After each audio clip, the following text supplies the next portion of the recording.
গ্রামের স্কুল পরিদর্শন করতে গেছেন এক পরিদর্শক। তিনি প্রথমেই ঢুকলেন ক্লাস 8-এর রুমে।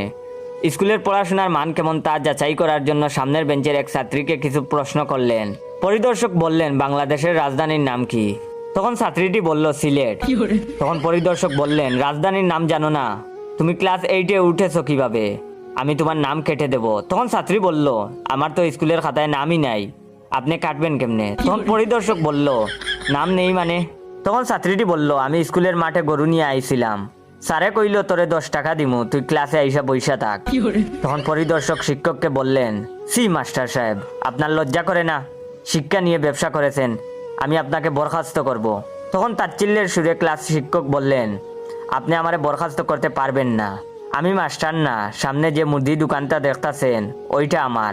মাস্টার সাহেব আমারে কইল শহর থেকে এক বেটা আইব, আমি হাটে গেলাম, তুই ক্লাস ঘরে যাইয়া বইসা থাকবি।